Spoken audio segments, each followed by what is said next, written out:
రక్తము రక్తము మనసాక్షిని శుద్ధి చేయును మన యేసయ్యా రక్తము మనసాక్షిని శుద్ధి చేయును మన యేసయ్యా రక్తము మన శిక్షను తొలగించెను సమారమునే తప్పించెను మన శిక్షను తొలగించెను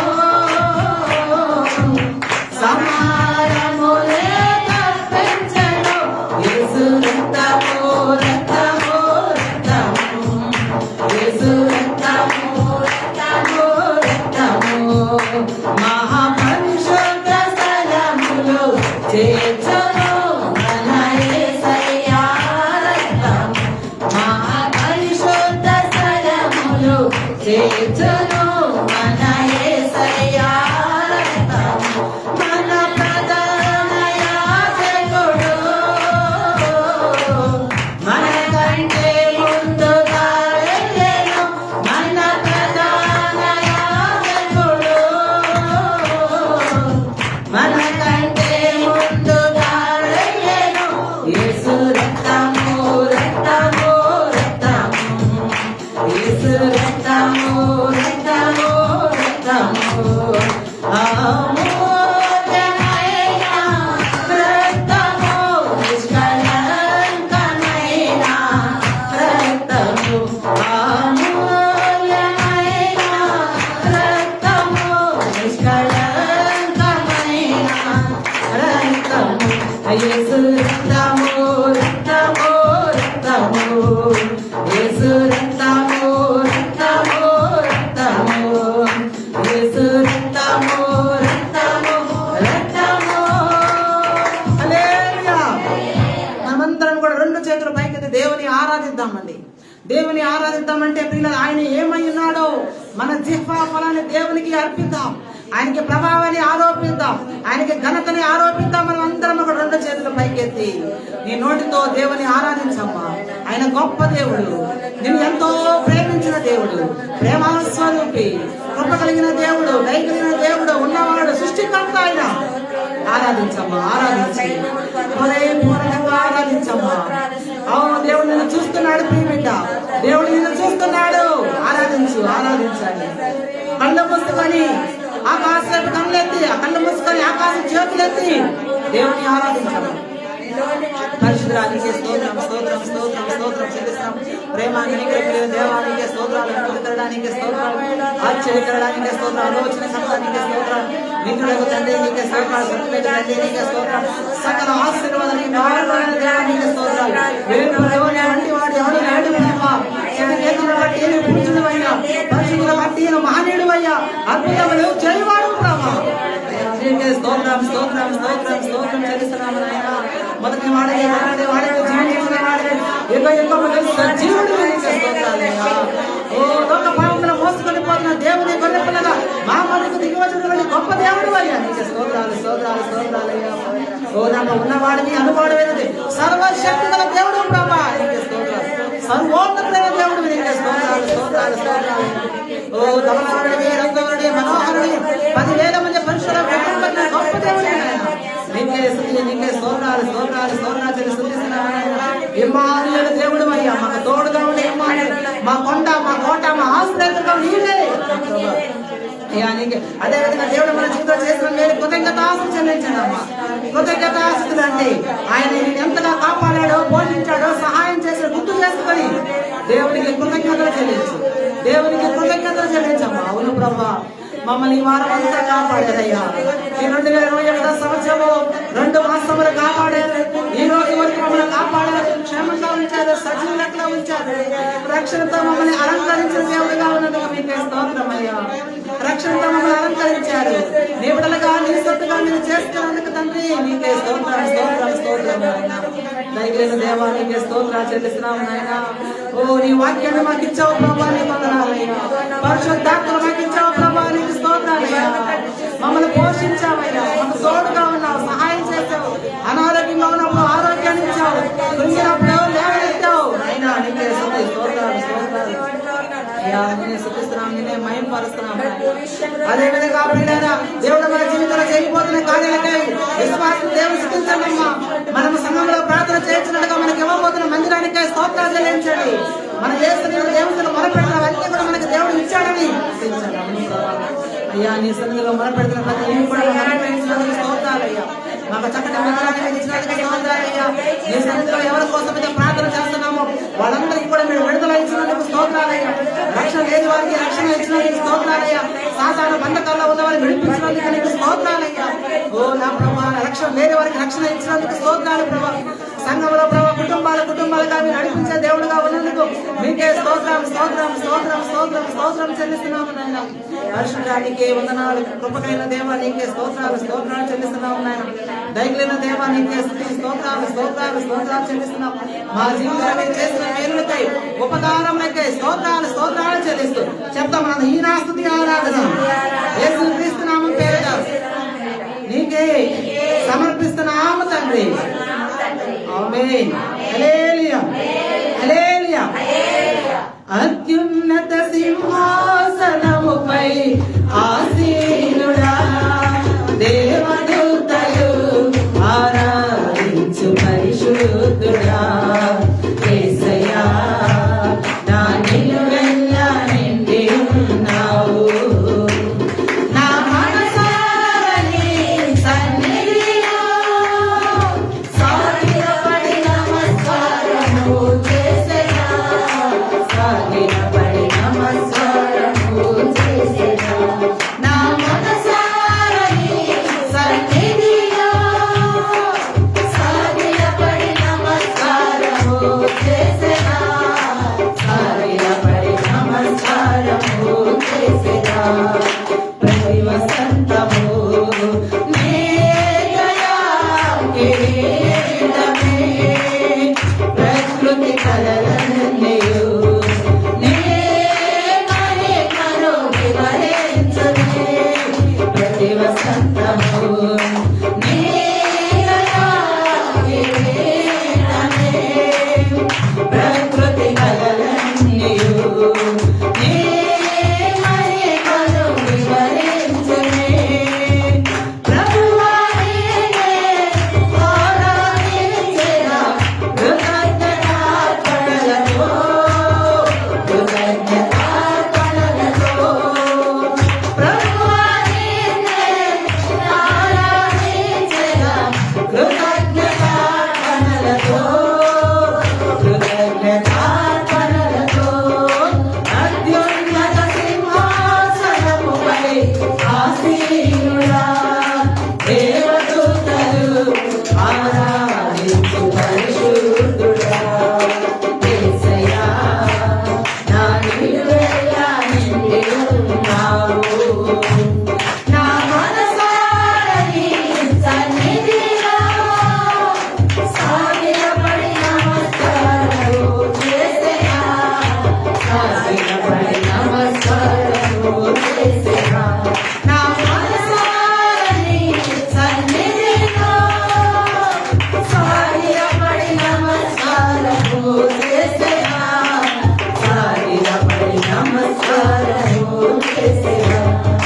పరిమళించునే నా సాక్ష జీవితమే, పరిశుద్ధాత్ముడు నన్ను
కృతజ్ఞతార్పణలతో పరిశుద్ధాత్మలో ఆనందించెదా హర్షధ్వనులతో హర్షధ్వనులతో పరిశుద్ధాత్మలో ఆనందించెదా హర్షధ్వనులతో హర్షధ్వనులతో యెహోవానే మహిమ పరచెదా స్తుతి గీతాలతో స్తుతి గీతాలతో యెహోవానే మహిమ పరచెదా స్తుతి గీతాలతో స్తుతి గీతాలతో అత్యున్నత సింహాసనముపై ఆసీనుడా దేవదూతలు ఆరాధించు పరిశుద్ధుడా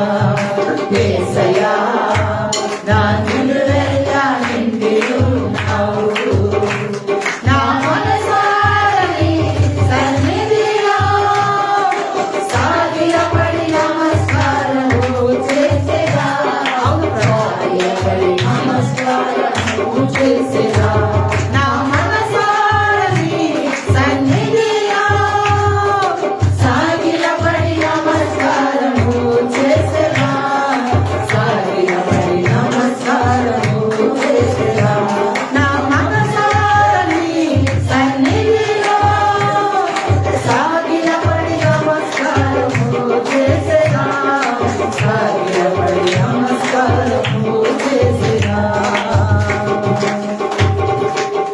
హల్లెలూయా. అవునండి, ప్రతి వసంతము ఆయన ఇచ్చే దయాకిరీటమే కదా. ఈరోజు మనం సజీవ లెక్కలో ఉన్నామనంటే ఆయన దయ ద్వారా, ఆయన దయ చూపి మనకి ఈ నూతన దినాన్ని అనుగ్రహించాడు. రోజు రోజుకి ఆయుష్ పొడిగిస్తున్నాడంటే కేవలం మన మీద ఆయన దయ చూపబట్టి. అంతేకాదు పరిమళించనే మన సాక్ష్య జీవితాన్ని పరిమళించాలని ఆశిస్తున్న దేవుడుగా ఉన్నాడు. అంతేకాదు పక్షి రాజు వలె ఆయన మన బాధ్యతలను మోసి, రెక్కల మీద మోసి మన బాధ్యతలు మోసినాడు. కన్న తండ్రి అండి, ఎక్కడ దొరకడు ఇంత మంచి దేవుడు. ఈ దేవుని ఆరాధించే భాగ్యము ఏ యోగ్యత లేని మనకి అనుగ్రహించాడు ఆయన కృపను బట్టి. ప్రభువా నీకు స్తోత్రమయ్యా. అందుకనే స్తుతి గీతాలతో ఆరాధిస్తానయ్యా. అవును ప్రభు, కృతజ్ఞత అర్పణ నీకు అర్పిస్తాను ప్రభా. నువ్వు చేసిన మేలు ఎన్ని ఉన్నాయి ప్రభా. గొప్ప దేవుడానికి అందరూ చెప్తాం ప్రభువా నీకు స్తోత్రాలయ్యా. అయ్యా నీకు స్తోత్రం. ఆయన మనల్ని మోసిన దేవుడుగా ఉన్నాడు.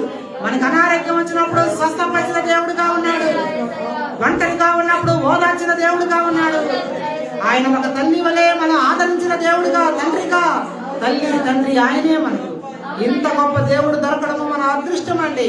అయ్యా నీకు స్తోత్రాలయ్యా, నీకు స్తోత్రం చెప్తాం అందరూ. ప్రభువా నీకు స్తోత్రం, స్తోత్రం, స్తోత్రం, స్తోత్రం, స్తోత్రం, స్తోత్రం. హల్లెలూయా, హల్లెలూయా, హల్లెలూయా. చప్పట్లు దేవుని పడతాం.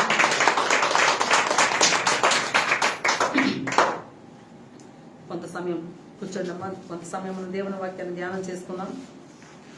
మనము ప్రేమ ధ్యానాలు గత నెల 17వ తారీఖు నుంచి మనము ధ్యానం చేస్తున్నాము. సండేస్ తీసివేసి, సండేస్ కూడా వాక్యము. ఈరోజు కూడా యేసయ్య ప్రేమల గురించి తెలుసుకునే ఒక సంఘటన, ఆయన మన పట్ల చూపుతున్న ప్రేమను గురించి మనం కొన్ని విషయాలు ధ్యానం చేసుకుందాం. యోహాను సువార్త 8వ అధ్యాయంలో 1 నుంచి 11 వచనాలు వరకున్నటువంటి ఒక సందర్భాన్ని మనము ధ్యానం చేసుకుందామండి. యోహాను సువార్త, అందరికీ ఇన్ని పరిశుద్ధ గ్రంథాలు. యోహాను సువార్త, పరిశుద్ధ గ్రంథాలు లేని వారు కొనుక్కోండి. చదువు వచ్చినా రాకపోయినా పరిశుద్ధ గ్రంథం మాత్రం చేతిలో ఉండాలి. సంపదల గని కాబట్టి అది మన చేతిలో ఉండడం క్రైస్తవులుగా ఖచ్చితంగా ఉండవలసింది. పరిశుద్ధ గ్రంథం మన చేతిలో ఉండాలి. పరిశుద్ధ గ్రంథాన్ని మనం మోసినప్పుడు, మనం వృద్ధులైనప్పుడు మనల్ని పరిశుద్ధ గ్రంథం మోస్తుంది. హల్లెలూయా. కాబట్టి ఇంత దివ్యమైన గ్రంథాన్ని మనము మందిరానికి వచ్చే ప్రతిసారి తెచ్చుకోవాలి. యోహాను సువార్త 8వ అధ్యాయం 1వ వచనం నుంచి 11వ వచనం ఒక సందర్భం ఉందండి. యేసు ఒలీవ కొండలకు వెళ్ళెను.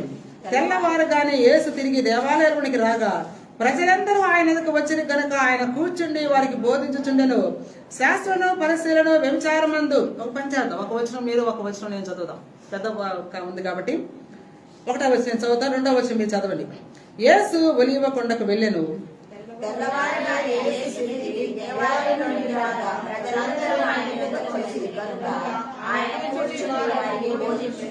శాస్త్రులను పరిశ్రయలను వ్యభిచారమంతా పట్టబడిన ఒక స్త్రీని తోడుకొని వచ్చి ఆమెను మధ్యన నిలువబెట్టి,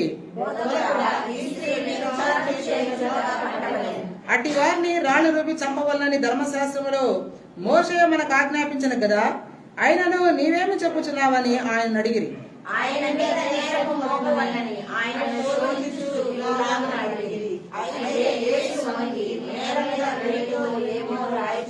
వారు ఆయనను పట్టు వదలక అడుగుచుండగా ఆయన తల ఎత్తి చూచి, మీలో పాపము లేనివాడు మొట్టమొదట ఆమె మీద రాయి వేయవచ్చునని వారితో చెప్పి, వారి మాట విని పెద్దవారు మొదలుకొని చిన్నవారి వరకు ఒకని వెంట ఒకడు బయటికి వెళ్ళిరి. యేసు అక్కడే మిగిలెను. ఆ స్త్రీ మధ్యను నిలవబడి ఉండెను.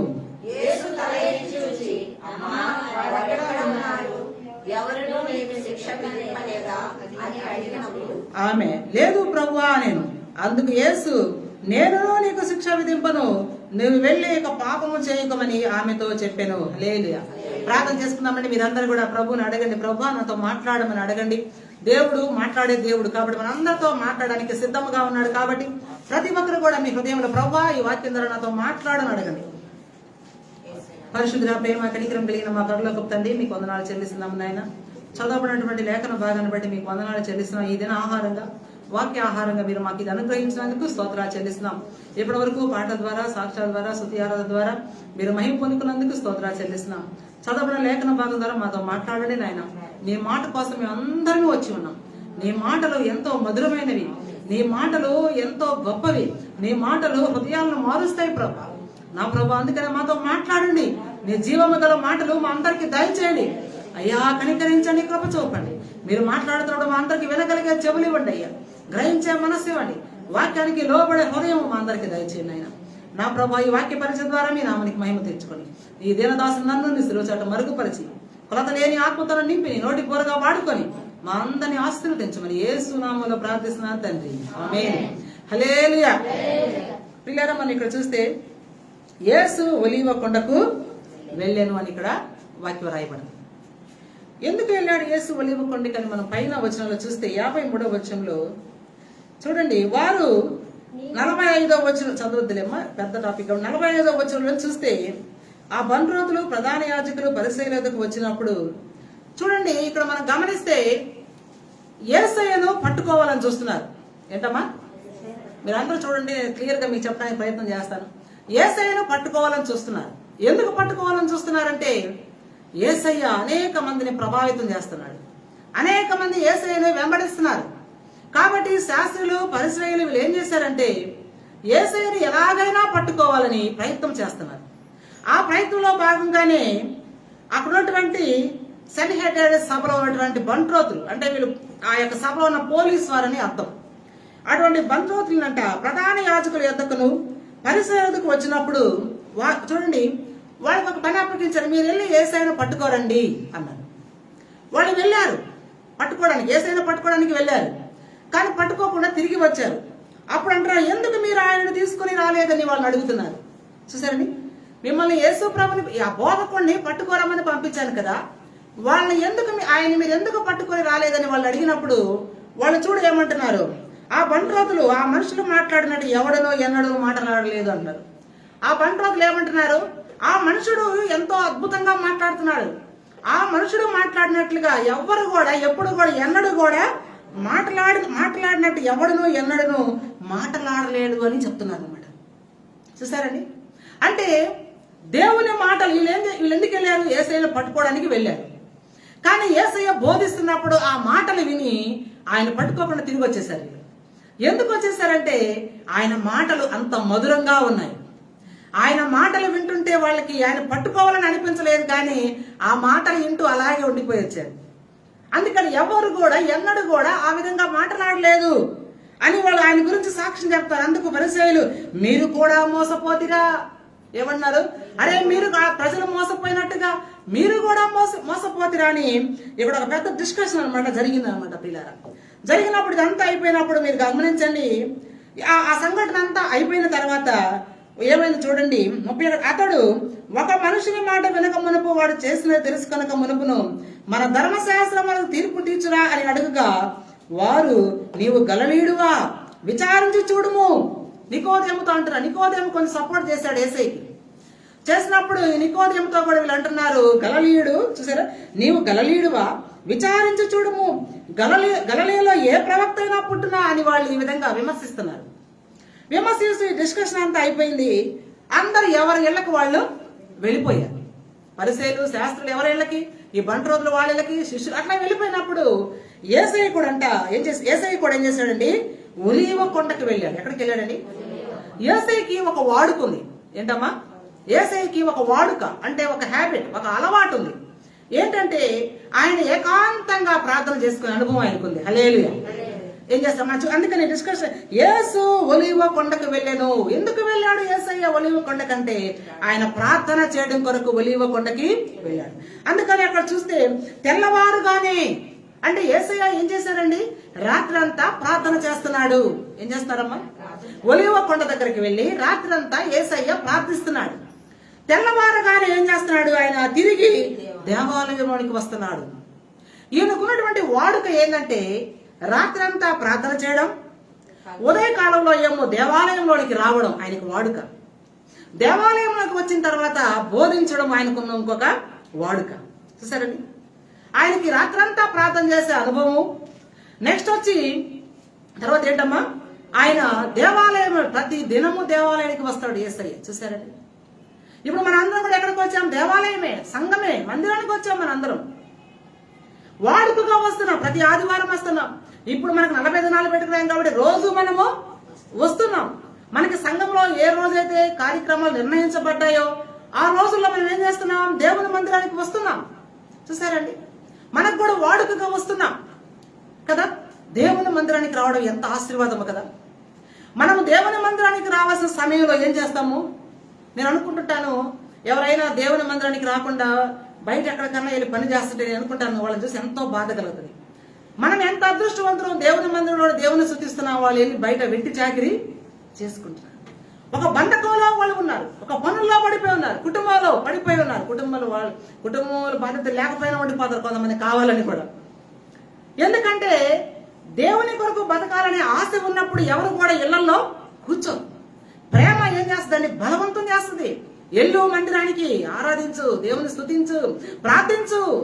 ఎందుకంటే మానవుని ఆయుష్కి గ్యారంటీ లేదు. మనం ఎప్పుడు చనిపోతాం మన గ్యారంటీ లేదు. సమయం అనేది చాలా విలువైంది.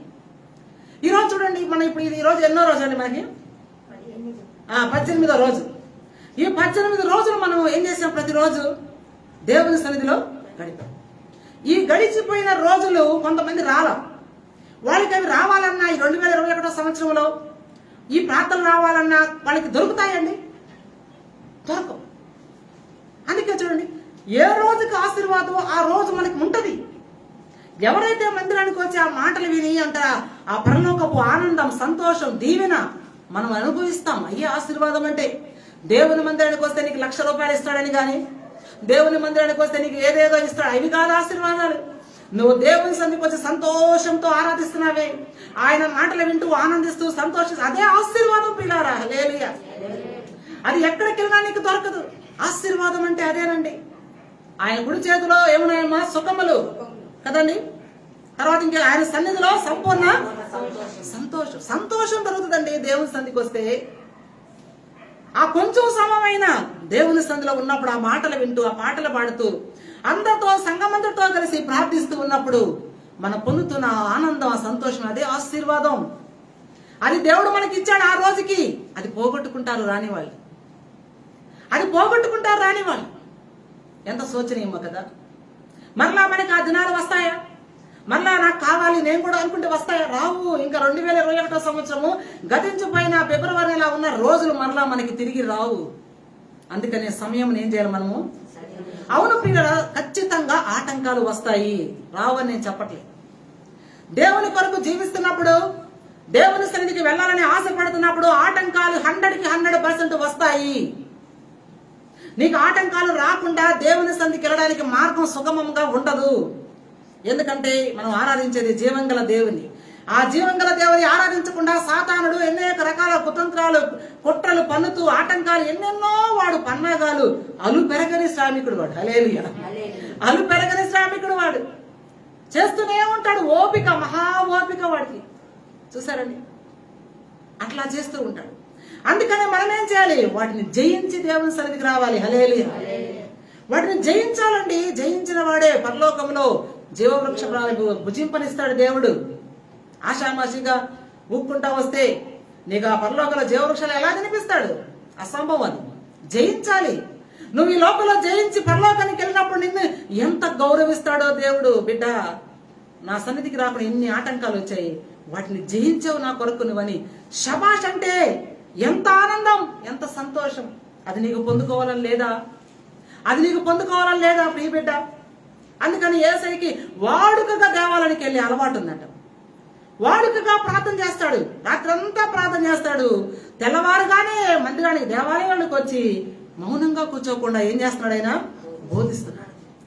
పరలోకపు మర్మాలను, ఏదమ్మా, పరలోకపు మర్మాలను వాళ్ళకు అర్థమయ్యే భాషలో, ఉపమానాల రూపంలో తన శిష్యులకి వచ్చిన ప్రజలందరికీ కూడా ఆయన ఏం చేస్తున్నాడు?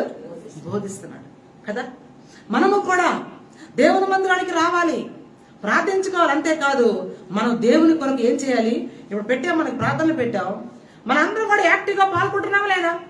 వాక్యం ఎవరో ఒకరు చెప్తారు, దైవజనుడు చెప్పినప్పుడు వింటాం. మనం వినుటకు మనం ఏం చేయాలి? వేగిరపడాలి. ఇప్పుడు మనం ఏం చేస్తాం? చివరిలో 15 నిమిషాలు ఏం చేస్తున్నాం? మనం విజ్ఞాపన. అందరూ చేస్తారా లేదా? ఆ ప్రార్థన చేస్తున్నా నీకు ప్రతిఫలం దేవుడు ఇస్తాడా? ఇవ్వడం ఖచ్చితంగా. ఎందుకంటే మన సహోదర ప్రేమ కలిగి నాకు అనిపిస్తున్నది, మనం ప్రార్థన చేసే వాళ్ళు ఇక్కడ ఉండరు, కానీ మనం ఏమో వాళ్ళ కోసం కన్నీరు కాచి ప్రార్థిస్తున్నాం. అమ్మ మా కొరకు ప్రార్థన చేయమని వాళ్ళేమో అడ్రస్సే లేదు. అవునా లేదా? మీరు ఆలోచించండి. కానీ మనం ఎందుకు చేస్తున్నాం? మనకి ఏం అవసరం అండి? మనకు ఆ సమస్య ఆలోచించండి. మనకు ఆ సమస్య ఎందుకు మనకి అవసరం అంటే మన సహోదర ప్రేమ. దేవుడు మన హృదయంలో కలగజేసిన ప్రేమను బట్టి, అయ్యో ఆ సహోదరుడికి బలహీనత ఉంది, ఆ సహోదరుడికి ఆ సమస్య ఉంది, చేద్దాం, మనం అందరం కూడా సంఘమంతా కలిసి చేద్దాం, ఆ బిడ్డ కూడా బలపడితే అది ఎంత సంతోషం అని సహోదర ప్రేమ కలిగి వాళ్ళు వచ్చినా రాకపోయినా మనం ఏం చేస్తున్నాం? దేవుని సన్నిధిలో ప్రార్థిస్తున్నాం. ఖచ్చితంగా దీనికి ప్రతిఫలం దేవుడు మనకి ఇస్తాడు. కాబట్టి మనందరం కూడా ఏం చేస్తున్నాం? యాక్టివ్గా వచ్చి అందరి కోసం మోకరించి ఎంత ప్రార్థిస్తున్నాం. మన శ్రమని, మన సమయాన్ని, మన ఆరోగ్యాన్ని అక్కడ ఖర్చు పెడుతున్నామండి దేవుని కొరకు. అందుకనే దేవుని కొరకు పడే ప్రయాస వ్యర్థమో కానే కాదు. ఈ లోపల నువ్వు 24 గంటల పని చేయి, ఆ ప్రయాస వ్యర్థమైపోద్ది. కానీ దేవుని సన్నిధిలో కానీ నువ్వు పడే ప్రయాస ప్రతి దానికి ఆయన దగ్గర రికార్డు ఉంటుంది అనమాట. హల్లెలూయా. కాబట్టి నేను అనుకుంటుంటాను, ఒక్కోసారి నిజంగా మనం పడే ప్రయాసకి పరలోకంలో వెళ్ళినప్పుడు దేవుడు మనల్ని ఎంతగా ఆశీర్వదిస్తే, ఎంత సంతోషిస్తాడు కదా. ఆ జీవంగల దేవుని గురించి మనం ప్రకటిస్తున్నాం. ఇప్పుడు ఆ ప్రేమను గురించి ప్రకటిస్తున్నాం. ఒక రోజు మనం ఈ యాత్ర గురించి ఆ పరలోకంతో ఆ ప్రేమను మనం చూసినప్పుడు మన హృదయాలు ఎలా ఉంటాయి? అందుకని యేసయ్య కొరకు బతకడానికి ఎప్పుడు కూడా మనం ఎలా ఉండాలి? ముందుండాలి. అందుకని యేసయ్య ప్రతి దినము ప్రార్థించేవాడు. రాత్రిపూట తర్వాత ఏం చేసేవాడమ్మా? దేవాలయానికి వాడుకగా వెళ్ళేవాడు. ఆదివారం పూట ఎవరు కూడా సెలవు పెట్టకూడదు. పరిశుద్ధ దినం.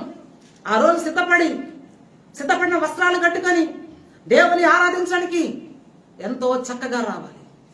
చూసారండి, మిగతా రోజులు ఆదివారం ఒకటే వస్తే సరిపోతే లేదు. ఇవెందుకు? ఈ మన ఆత్మీయంగా బలపడడం కొరకు దేవుడు ఏర్పాటు చేసి, సేవకుడికి ఒక ఆలోచన ఇచ్చాడంటే అది దేవుడి ఆలోచనే. సేవకుడికి దేవుడు ఆలోచన ఇచ్చాడు. ఏమని? ఈ విధంగా ప్రార్థన పెట్టి నీ విశ్వాసాన్ని బలపరచిన ఆలోచన ఇచ్చాడు సేవకుడికి.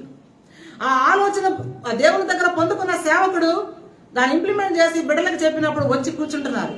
ఎందుకు ఇదంతా దేవుని ప్రణాళిక, దేవుని కృప మన మీద. మనం అందరం కూడా ఆత్మీయంగా మంచిగా బలంగా ఉండే నిత్య రాజ్యంలోనికి మనం వారసులు అవ్వాలంటే మనం ఆత్మీయంగా అన్ని విషయాల్లో మంచిగా ఉండాలి కదండి. అందుకనే దేవుని కృప పట్టి, అందుకని ఈ యొక్క సమయాలు మనం ఎప్పుడు కూడా వేస్ట్ చేసుకోకూడదు. బై ఛాన్స్ ఏదో ఒక అనారోగ్యం రాలేని స్థితి ఉంటే నో ప్రాబ్లం, కానీ ఏదేదో చిన్న చెప్తుంటారు, చిన్న కారణాలు చెప్తుంటారు. వాళ్ళు ఏం చేస్తాం? మనం దేవునికి స్తోత్రం. అలాగే యేసు ప్రభు ఇక్కడ కూడా మనం చూసినట్లయితే దేవాలయంలోనికి చూడండి, ప్రజలందరూ ఆయన ఎద్దకు వచ్చారంట. చూసారండి, ప్రజలందరూ కూడా ఏం చేశారమ్మా? ఎంత ఫాలోయింగ్ యేసయ్యకి అప్పుడు ఇప్పుడు. హల్లెలూయా. అప్పుడు ఇప్పుడు ఆయనకి ఎప్పుడు ఫాలోయింగ్ ఎక్కువే. హల్లెలూయా. ఆయన ఏ ఆయుధం పట్టలేదు, కేవలం ఆయన మాటే ప్రేమ. అందుకని ఆయనకి అప్పుడు ఇప్పుడు ఫాలో ఏం తగ్గలేదు, ఇంకా రోజు రోజుకి పెరుగుతానే ఉంది. హల్లెలూయా. చూసారండి. అందుకని ఇప్పుడు చూడండి, ఇక్కడ ఆయన కూర్చుండి ప్రజలందరూ ఎందుకు వచ్చినప్పుడు కూర్చుని వారికి బోధిస్తున్నాడు. చూసారండి, బోధిస్తున్నాడు. బోధ కదండి, మంచి మాటలు చెప్పడం ఎంత ఆశీర్వాదము కదా. దేవుని మాటలు చెప్పడము ఎంత ఆశీర్వాదము. నేను అనుకుంటాను నా గురించి ఎంత అసలు దేవుని కృప చూస్తే నేను స్తుతించకుండా ఉండలేను. ఈ విధంగా నేను వాక్యం చెప్పడానికి ఒక్కోసారి వాక్యం కొరకు ఎంత సిద్ధపడాల్సి వస్తుందో, ఆ దేవుడు అనుగ్రహించే మాట కొరకు ఎంత ఒక్కోసారి వెయిట్ చేయాల్సి వస్తుందో, దేవుని సన్నిధిలో కనిపెట్టి ప్రభువా మాట ఇవ్వు నీ ప్రజలకు చెప్పడానికి అన్నప్పుడు ఒక్కోసారి ఎన్ని గంటలు వెయిట్ చేయాల్సి వస్తుందో దేవుని సన్నిధిలో మాట కొరకు. ఆ మాట పొందుకున్నప్పుడు నేను ఎగిరి గంతేస్తా. హల్లెలూయా. ఆ మాట కానీ దేవుడు నా చేతికి ఇచ్చాడంటే ఎగిరి గంతేసి ప్రభువానికి స్తోత్రం అని చెప్తాను నేను, దేవుడు ఇచ్చిన మాటను బట్టి. అట్లాగా దేవుని మాటలు మనం ప్రకటిస్తున్నప్పుడు దేవుని ఎంత ఆశీర్వాదమో కదండి అది. ఏ పాటి వారం అనుకుంటా నేను, కేవలం దేవుని ఉచితమైన కృప తప్ప మరి ఏమీ కాదు ప్రియరా. కాబట్టి ఆయన బోధిస్తున్నాడు. శాస్త్రులు పరిసయ్యులు ఏం చేశారంటే ఇక్కడ వ్యభిచారమందు పట్టబడిన ఒక స్త్రీని తోడుకొని వచ్చారు.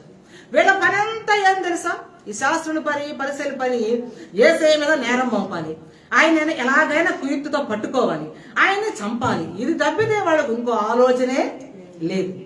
ఆ యొక్క ఏర్పాటులో భాగంగా, ఆ ప్రయత్నంలో భాగంగానే వీళ్ళు ఏం చేశారంటే ఒక స్త్రీని పట్టుకొచ్చారు. ఏం చేశారమ్మా, ఒక స్త్రీని చూడండి. శాస్త్రులు పరిశీలంట వ్యభిచారమంత పట్టబడినంత ఒక స్త్రీ. ఏంటమ్మా, వ్యభిచారం చేస్తుండగా పట్టబడింది ఆ స్త్రీ. ఆ స్త్రీని పట్టుకొని వచ్చారు ఎక్కడికి, యేసయ్య దగ్గరికి. చూసారండి, తీసుకుని వచ్చి మధ్య నిలవబెట్టారు. నిలవబెట్టి బోధకుడా ఈ స్త్రీ వ్యభిచారం చేయుచుండగా పట్టబడిన అంటున్నారు. ఏమంటారమ్మా, మధ్య నిలబెట్టారు. ఆయనేమో బోధిస్తూ బిజీగా ఉన్నాడు, ప్రజలందరికీ బోధిస్తా ఉన్నాడు, పరలోక మర్మాలు బోధిస్తూ ఉన్నాడు ఆయన. కానీ వీళ్ళకి ఏం పని పాడలేనట్టుగా తీసుకొచ్చారు ఒక స్త్రీని. ఎక్కడ పట్టుకొచ్చారు, మొత్తానికి తీసుకొని వచ్చి మధ్య నిలబెట్టి బోధకుడా ఈ స్త్రీ వ్యభిచారం చేయుచుండగా పట్టబడింది అన్నప్పుడు చూడండి ఏమంటాడు, అట్టి వారిని రాళ్ళను చంపవాలని ధర్మశాస్త్రంలో మోషే మనకు ఆజ్ఞాపించాడు కదా. చూసారండి. తర్వాత చూడండి, మోషే ఆజ్ఞాపించదు కదా, ఆయనను నీవేమి చెప్పుచున్నావని ఆయన అడిగిరి. ఆయన మీద నేరము మోపాలని ఆయనను శోధించుచు ఇలాగ. చూసారమ్మా, ఎందుకు వీళ్ళు పనంత చేస్తారంటే ఆయన శోధిస్తున్నారు, ఆయన్ని ఇబ్బంది పాలు చేయాలని, ఆయన శోధించి ఆయన ఎలాగో ఇరికించాలని. చూసారా, వాళ్ళ యొక్క కుయుక్తి అది. వాళ్ళ యొక్క కుయుక్తి ఎలాగైనా దేవుణ్ణి ఈ బోధకుని ఇరికించాలి, ఎక్కడో దగ్గర ఆయన్ని పట్టుకోవాలి. వాళ్ళకి దొరకట్లా యేసయ్య, వాళ్ళకి ఏ విషయంలో కూడా వాళ్ళకి దొరకట్లా. అందుకని ఇక్కడ ఏం చేస్తున్నారు, ఎలాగైనా ఈ రోజు ఈయన పట్టుకోవాలని ఒక వ్యభిచారం అంతా పట్టబడిన స్త్రీని తీసుకొచ్చి మధ్య నిలవబెట్టి బోధకుడా ఈమె వ్యభిచారం చేయుచుండగా పట్టబడింది కాబట్టి మోషే ధర్మశాస్త్రం ప్రకారము ఈమె రాళ్లు తీసుకుని కొట్టాలని ఉంది కదా, మరి నువ్వేం చెప్తావు అని ఏం చేస్తారమ్మా, ఆయన శోధిస్తున్నారు. ఎంత వెయిట్ చేస్తున్నారో ఈయన దగ్గర వచ్చే ఆన్సర్ కొరకు, ఎంతగా వెయిట్ చేస్తున్నారో కదా. చూడండి, వ్యభిచారం కదండి, వ్యభిచారం. వ్యభిచారం అంటే ఆ రోజుల్లో ఇశ్రాయేలు చరిత్రలో వాళ్ళ గ్రంథాలు మనం చదివినప్పుడు పాతలేమో వ్యభిచారం భయంకరమైన పాపం, దేవుడు ఏ మాత్రం యాక్సెప్ట్ చేయని పాపం అది. అటువంటి వారిని అంట రాళ్ళు తీసుకొని కొట్టాలని మోషే ధర్మశాస్త్రం మనకి రాయబడి ఉంది కదా. వ్యభిచారం చేసే స్త్రీని ఏం చేయాలమ్మా, అందుకని మనం అనుకుంటాం ఇక్కడ ఏం చేస్తారు వీళ్ళు, వ్యభిచారం ముందు పట్టబడిన స్త్రీనే తీసుకొచ్చారు కానీ పురుషుని తీసుకురాలి. ధర్మశాస్త్రంలో ఏ రాయబడిందంటే ప్రియులారా, స్త్రీని పురుషుని ఇద్దరిని రాళ్ళు తీసుకొని కొట్టాలి. హల్లెలూయా. కానీ వీళ్ళు ఏం చేశారు, స్త్రీనే పట్టుకొచ్చారు, మరి మాట్లాడి పట్టుకొచ్చారు, మరి ఆర్టిస్ట్ మొత్తానికి ఏదో కానీ మొత్తానికి ఆయన ఎలాగో మొత్తానికి దొరికింది, పట్టుకొచ్చారు. ఆయన శోధించాలి, ఆయన ఇరికించాలి ఎలాగైనా అని చెప్పి వాళ్ళు పగడ్బందీ ప్లాన్ తో మొత్తం వచ్చారు. చూసారు. కానీ మనం చూసినట్లయితే ఈ యొక్క ఎవరైతే వ్యభిచారం చేశారో ఒక స్త్రీనే కాదు, ఆ స్త్రీ ఎవరితో వ్యభిచారం చేస్తుందో ఆ పురుషుని కూడా పట్టుకొచ్చి ఇద్దరిని రాళ్ళు తీసుకొని కొట్టాలని ధర్మశాస్త్రంలో రాయబడింది. కానీ వీళ్ళు ఎవరిని తీసుకొచ్చారమ్మా, ఒక స్త్రీనే తీసుకొచ్చారు. చూసారు ఎంత కుయుక్తం. ఇక్కడ ఒక మాట మనం ధ్యానం చేద్దాం. వ్యభిచారం అనేది దేవునికి ఇష్టం లేని పాపం. వ్యభిచారం అంటే ఏంటండి, మామూలుగా దేవుడు ఒక వివాహ వ్యవస్థను ఏర్పాటు చేశాడు. ఏంటది, భార్య భర్త పిల్లలు, ఇది కుటుంబం. ఒక భర్తకి ఒక భార్య, ఒక భార్యకి ఒక భర్తే, వాళ్ళకి పిల్లలు, కుటుంబం, భార్య భర్తలు. వివాహము అన్ని విషయంలో ఘనమైనది, దేవుడు ఎంచాడు, పరిశుద్ధమైనది. మరి ఇటువంటి స్త్రీ పురుషులు చక్కగా తమ జీవితాంతము ఒకరికి ఒకరు తోడుగా ఉంటూ ఆ ఇచ్చిన బిడ్డల్ని దేవుని కొరకు పెంచుతూ కుటుంబ వ్యవస్థ ఉండాలి. కానీ ఏ స్త్రీ అయితే తన భర్తను కాకుండా పరపురుషుడి యొక్క వ్యామోహంలో పడి పరపురుషుడితో శయనిస్తుందో ఆమె ఏం చేసింది? వ్యభిచారం. ఆ పురుషుడు ఈమె ఏం చేశారు? వ్యభిచారం చేశారు. అంటే అది చాలా భయంకరమైన పాపము. అటువంటి స్త్రీని గాని పురుషుని గాని రాళ్లు తీసుకుని కొట్టి చంపాలి. రాళ్ళు అంటే చిన్న కులక రాళ్ళు కాదు, ఎంత పెద్ద రాళ్ళు తీసుకొని కొడతారు. రాళ్ళు తీసుకొని కొట్టమంటే ఎంత భయంకరమైన శిక్ష తెలుసా? వాళ్ళు తరుముకుంటారు, వాళ్ళు ఇసిరేస్తా ఉంటారు, రాళ్ళు ఎక్కడ పడితే తగిలి వాళ్ళు ఇష్టానుసారంగా వేస్తారు. ఎందుకంటే అలా చేసినప్పుడు ఆ శిక్షకు భయపడి వాళ్ళు ఆ పాపము చేయరు. అటువంటి దుర్మార్గత ఇశ్రాయేలు జాతిలో ఉండకుండా పోతుంది అని దేవుడు పెట్టినటువంటి భయంకరమైన స్ట్రిక్ట్ రూల్ అనమాట. ఇంకొక వ్యభిచారం ఉంది. ఆ వ్యభిచారం అంటే ఏంటో తెలుసా ప్రియులారా? మనం దేవునిగా ఆరాధించకుండా లోకాన్ని ఆరాధించడం కూడా వ్యభిచారమే. చూసారండి, మనం జీవంగల దేవుని ఆరాధించాలి. జీవంగల దేవుడు మనకి భర్త. హల్లెలూయా కదమ్మా. నిన్ను సృష్టించిన వాడు నీకు భర్త అయి ఉన్నాడు. ఏమైనాడమ్మా? మనం సృష్టించింది ఎవరు? మన దేవుడు. మన దేవుడు మనకి ఎవరు? భర్త. అంటే ఈ భర్తకు లోపడకుండా మనం వెళ్ళి పక్కన ఇంకొక వారిని, ఇంకొక అన్యాచారాన్ని, ఇంకా లోక సంబంధ వాటిని కానీ మనం అనుసరిస్తే మనం ఏం చేసినట్టు? వ్యభిచారం చేసినట్టే. అందుకని దేవుని సరిలో ఒక వాక్యంలో ఉంది, విగ్రహారాధన కూడా దేవుని దృష్టిలో వ్యభిచారమే. అది కూడా మనము చేయకూడదు. నో ప్రాబ్లం, మీరు అన్న చక్క మేము విగ్రహారాధన చేయట్లేదు అక్క, దేవునికి స్తోత్రం. కానీ హృదయంలో విగ్రహాలు ఉండొచ్చు. హృదయంలో విగ్రహాలు ఏంటి? హృదయంలో విగ్రహం అంటే దేవుని కంటే ఎక్కువగా నువ్వు దేన్ని ప్రేమించినా కానీ అదేంటి? విగ్రహం. దేవుని కంటే ఎక్కువగా ప్రేమించడం ఏంటి? ఫర్ ఎగ్జాంపుల్ మీకు ఈజీగా ఇప్పుడు దేవుని సన్నిధిలో మనం ఉండాలి ఇక్కడ.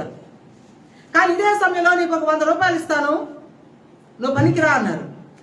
ఇప్పుడు నువ్వేం చేయాలి? నీకు శోధన వచ్చింది. ఇప్పుడు నువ్వు దేవుని సన్నిధిని ప్రేమించేదానివైతే నువ్వు దేవుని సన్నిధికి వస్తావు.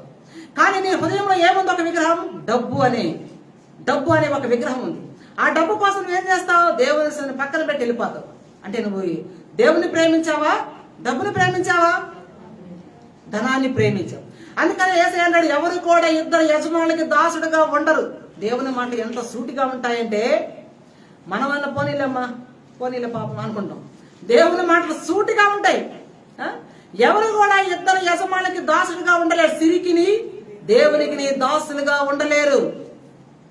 చూసారండి, దేంట్లో ఒకటి మనం చూస్ చేసుకోవాలి. మరి ఇలాగే ఇక్కడ వ్యభిచారం అనేది భయంకరమైన పాపం.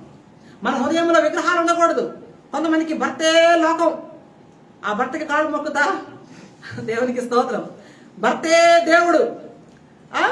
ఈ దేవుని స్తోత్రం ఈ రోజులు అటువంటి లేరనుకుంటా. హల్లెలూయా, దేవునికి స్తోత్రం కలిగిన కాదు. అట్లాగే విగ్రహాలు, పని, బంగారం, వెండి, పిల్లలు, కొంతమందికి అన్ని రకరకాల విగ్రహాలు పెట్టుకొని ఉంటారు. ఇది కూడా దేవుని దృష్టిలో విగ్రహారాధన. కాబట్టి ఇక్కడ మనం ముందుకెళ్దాం. వాళ్ళందరూ ఒక స్త్రీని తీసుకొని వచ్చిన తర్వాత ఏం చేస్తారమ్మా? అక్కడ యేసు వంగి ఏం చేస్తున్నాడంటమ్మా? నేల మీద ఏదో రాయిచున్నాడంట. చూసారండి, మీకు ఇలా చెప్పిన మాట ఉంది కదా, పురుషుడిని ఇద్దరిని తీసుకొచ్చి కొట్టి చంపాది. లేవి కాండము, మీ ఇంటికి చదువుకో. లేవి కాండము 20వ అధ్యాయం 10వ వచనంలో ఆ మాటలు రాయబడి ఉంటాయి. సరే, మనం ముందుకెళ్దాం. యేసు వంగి నేల మీద వేడితో ఏమో రాయించుండెను. చూసారండి, వాళ్ళు తీసుకుని వచ్చినప్పుడు యేసయ్య బోధించడం ఆగిపోయిన మధ్యలో ఏం చేస్తున్నాడమ్మా? నేల మీద ఏదో రాస్తున్నాడంట. చూసారండి, కొంతమంది ఈ యొక్క విషయాన్ని తీసుకొని ఆయన ఏమి రాసుంటాడా అని ఆలోచన చాలా మందికి కదా. ఏమి రాసుంటాడా? రకరకాల ఆలోచనలు ఉన్నాయి. కొంతమంది ఆయన వాళ్ళ పాపాలు రాస్తున్నాడని, లేదా ఆయన ఏదో రాసుకుంటున్నాడని, కొంచెం ఏదో ఆలోచిస్తున్నాడని, రకరకాలుగా ఉంటాయి. కానీ మనం అనుకోవచ్చు ఇక్కడ ఒక మాట, పరిశుద్ధ గ్రంథంలో అనేకమైన ఇంపార్టెంట్ విషయాలు ఉన్నాయి కాబట్టి ఇది మనకి ఏమి రాస్తున్నాడో తెలుసుకోవాల్సిన అవసరం కూడా లేదనుకుంటా. హల్లెలూయా. అది తెలుసుకొని మనం సాధించేది ఏమీ లేదు కదండి. ఏదో రాస్తున్నాడు. ఇప్పుడు ఏదో సీక్రెట్ కనుక్కోవాలని మనము ఆలోచనలు సతమతం అయ్యి ఏమి రాసింటాడా కొంతమందికి పట్టొబ్బర ఉంటుంది కదా, ఏమి రాసింటాడా ఆ బాధేలే. ఏదో రాశాడు మొత్తానికి, దేవునికి స్తోత్రం. వారు ఆయనను పట్టు వదలకు అడుగుచుండగా, చూసారని ఎంత శోధిస్తారో చూడండి. పట్టు వదలకు అడుగుతాడంట. చెప్పు, ఈ స్త్రీని ఏం చేయమంటావు, రాళ్ళు తీసుకుని కొట్టమంటావా, ఏంటి ఏంటి అని పట్టు వదలక అడుగుచుండగా ఆయన తల ఎత్తి చూచాడంట. చూసాడు, ఆయన తల ఎత్తి చూచి, చూడు ఎంత మాట్లాడు, మీలో పాపము లేనివాడు, ఏమన్నాడమ్మా, మీలో పాపము లేనివాడు మొట్టమొదట ఆమె మీద రాయి వేయడని వారితో చెప్పాడంట. హల్లెలూయా. చూసారా ఏం చెప్పాడమ్మా, మీలో ఎవరైతే పాపము లేదో వాళ్ళు ఏం చేయాలంటమ్మా, మొట్టమొదట రాయి అన్నారు. చూసారండి, అబ్బా ఏమి మాట్లాడాడు కదా యేసయ్య ఇక్కడ. జ్ఞానానికి మితి లేని వాడు కదా ఆయన. హల్లెలూయా.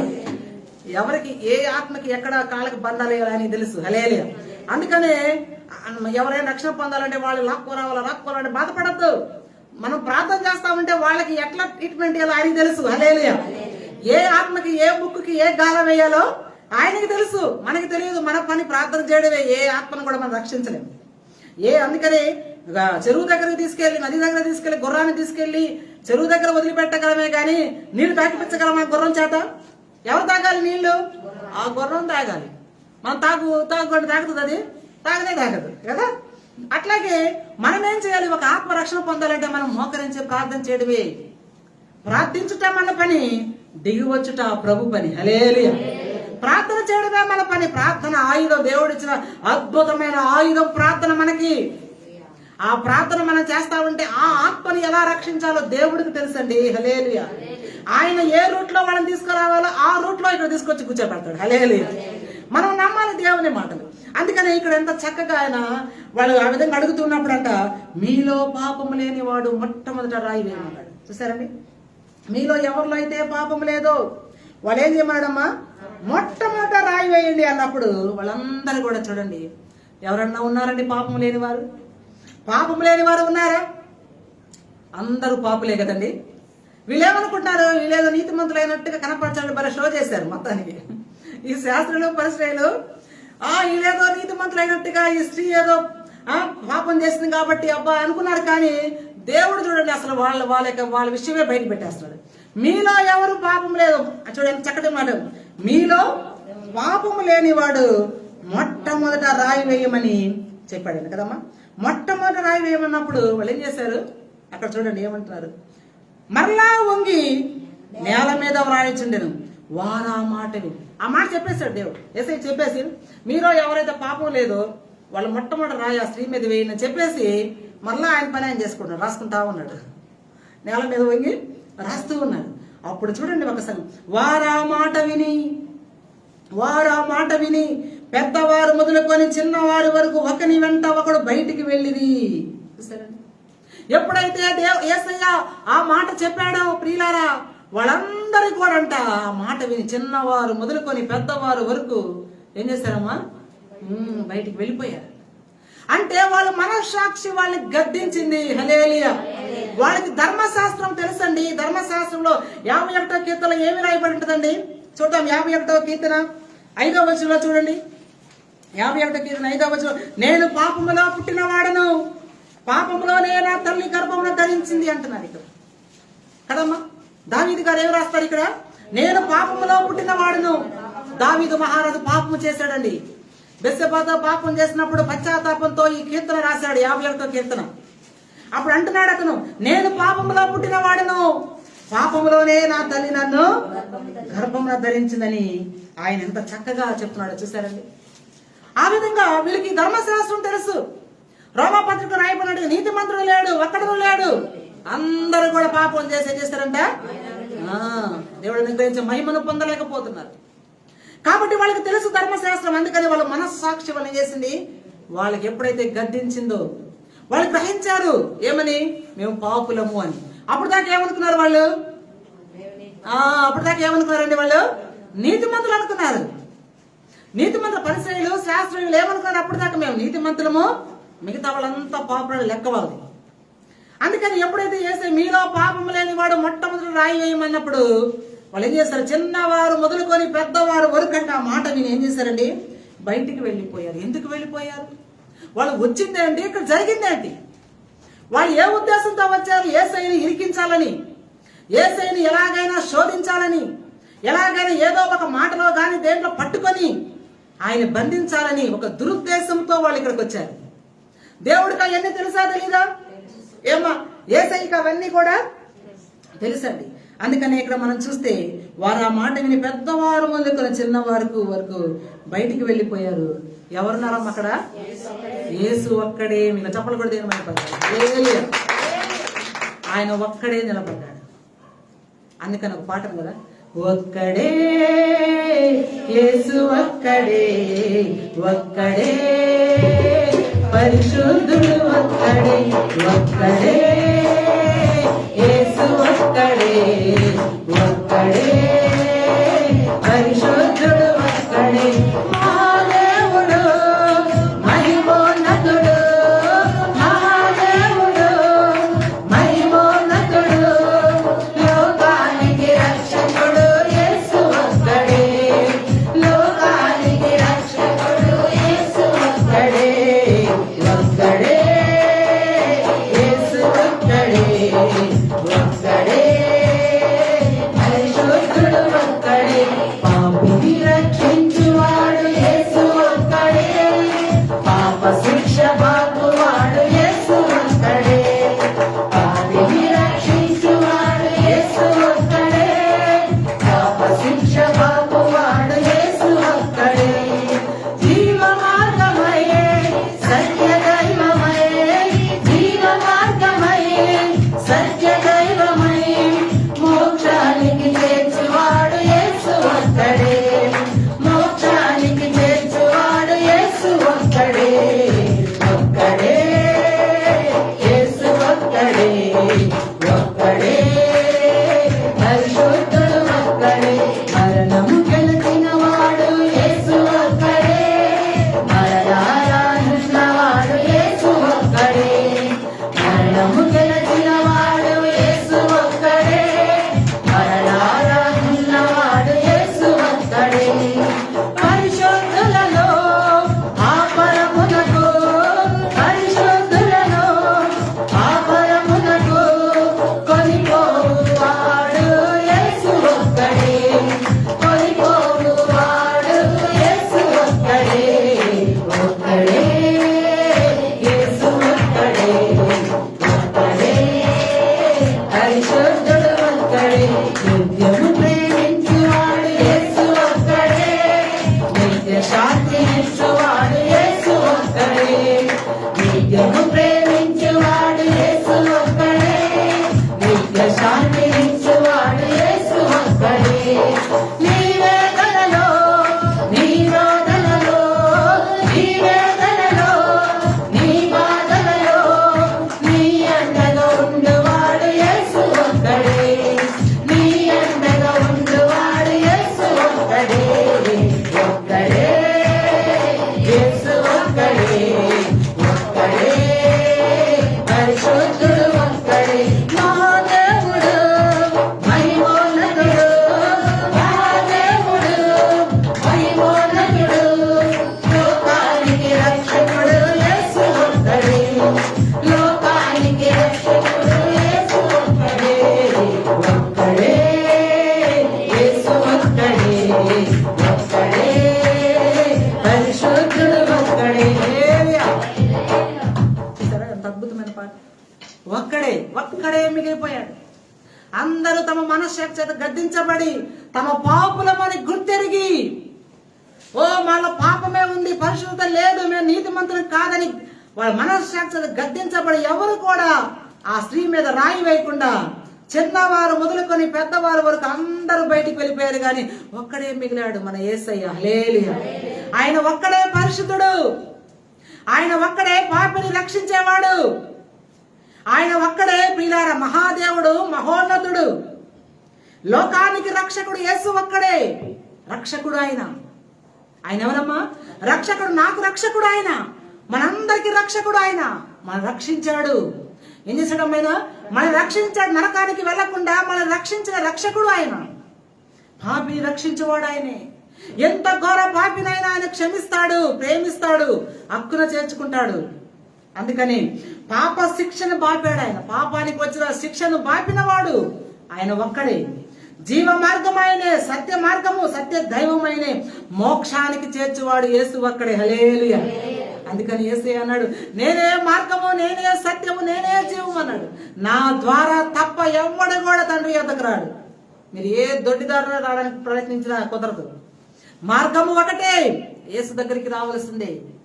యేసు దగ్గరికి రా. నీకు ఇష్టం ఉన్నా ఇష్టం లేకపోయినా, నీకు పరలోకం కావాలంటే, స్వర్గము కావాలంటే, నువ్వు రక్షణ పొందాలంటే, నరకాన్ని తప్పించుకోవాలంటే నువ్వు రావాల్సిన మార్గం యేసు దగ్గరికి. యేసు దగ్గరికి వస్తే నీకు పరలోకం. నువ్వు ఇంకా ఏ మార్గంలో వెళ్ళి ఎన్ని ప్రయత్నాలు చేసి, ఎన్ని పుణ్యకార్యాలు చేసి, ఎన్నిగా చేసినా కానీ నువ్వు యొక్క రక్షణ పొందలేవు. రక్షణ దేవుడిచ్చేది. హల్లెలూయా. రక్షణ కోరుకునే వారికి ఆయన ఇస్తాడండి. హల్లెలూయా. నువ్వు రక్షణ కోరుకోవాలి.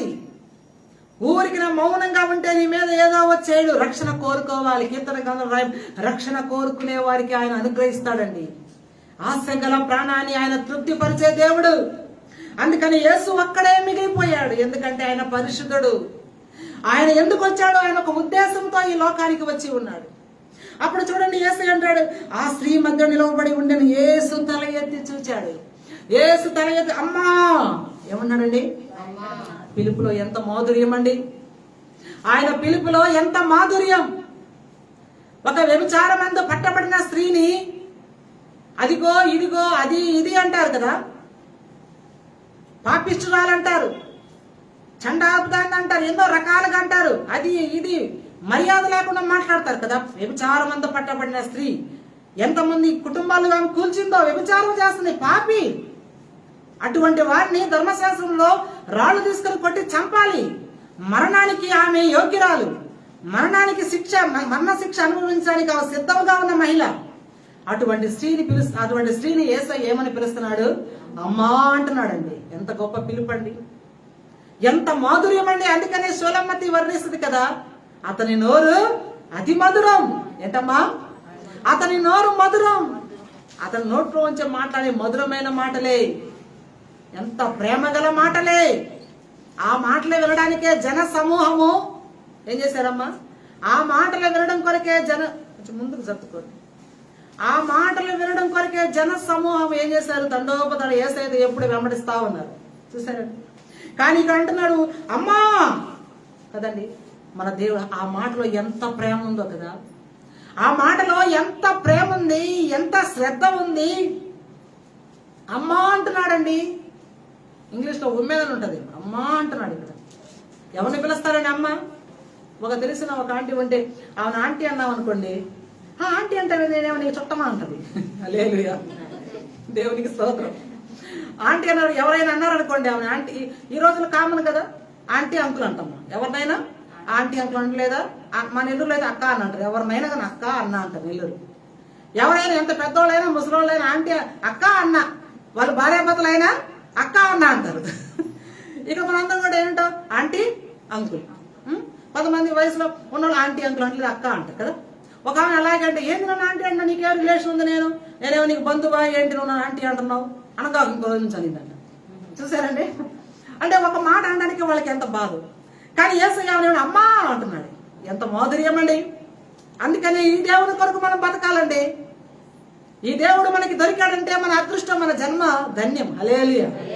అందుకని అంటున్నాడు అక్కడ, అమ్మా వారు ఎక్కడ ఉన్నారు అంటున్నాడు. చూసారా, ఏది వాళ్ళు నిన్ను శిక్షించాలని, నిన్ను కొట్టి చంపాలని వచ్చారు కదా జన సమూహము, వాళ్ళు ఏరి ఎక్కడ ఉన్నారు అమ్మా అని అడుగుతున్నాడు. ఆమె చూడు, ఎవరు నీకు శిక్ష విధింపలేదా అని అడిగాడు. ఎవరు కూడా నిన్ను శిక్షించలేదా అమ్మా అన్నప్పుడు ఆమె అంటుంది, ఆమె లేదు ప్రభువా అనిందంట. హల్లెలూయా. చూసారండి, దేవుని పిలుపులో ఎంత మాధుర్యం, ఎంత మాధుర్యం అండి. ఆయన పిలుపులో ఆయన పట్టించడానికి వచ్చిన ఇస్కరియోతు యూదానికి కూడా చెలికాడా అన్నాడండి ఆయన. హల్లెలూయా. ఏమన్నాడండి? ఒరే పనికిమాలోడా, 3.5 సంవత్సరం నాతోనే తిరిగావు కదరా, నేను చేసిన అద్భుతాలు ఆశ్చర్యాలు చూసావు కదా, ఎంత నమ్మకంగా ఉండేవరా, నమ్మక ద్రోహం చేసావరా, ఒరే పనికిమాలోడు అన్నాడండి యేసయ్య. అన్నాడు. ఆ సిలువలో ఆ ఒలివ అక్కడ ఉన్నటువంటి గెస్సెమైన తోటలో ఆయన పట్టుకోవడానికి వచ్చినప్పుడు కపటపు ముద్దు పెట్టి, ఇదిగో నేను ఎవరినైతే ముద్దు పెట్టుకుంటానో ఆయన పట్టుకోండి అని చెప్పి వచ్చి కపటపు ముద్దు పెట్టుకోవడానికి వచ్చినటువంటి ఇస్కరియోతు యూదాతో యేసయ్య ఏమంటున్నాడు? చెలికాడా అంట. నువ్వు చెయ్యి వచ్చింది చెయ్యి. చెలికాడా అంటాడు, అంటే స్నేహితుడా. చెలికాడు అంటే అర్థం ఏంటండి? మై ఫ్రెండ్ అంటున్నాడు. స్నేహితుడా, ఎవరిని పిలుస్తారండి స్నేహితుడు? యేసు ఒక్కడే నిజమైన స్నేహితుడు. హల్లెలూయా. మన కొరకు ప్రాణం పెట్టిన స్నేహితుడు ఆయన ఒక్కడే. హల్లెలూయా. నిజమైన స్నేహితుడు అంటే యేసయ్య. అందుకనే మీకు అందరికి యేసయ్య స్నేహితుడుగా ఉన్నాడండి. మనకి యేసయ్య స్నేహితుడుగా ఉంటే మనము ఎటువంటి సీక్రెట్స్ కూడా అమ్మకు చెప్పం, నాన్నకు చెప్పం, కానీ ఫ్రెండ్స్కి చెప్పుకుంటాం. హల్లెలూయా.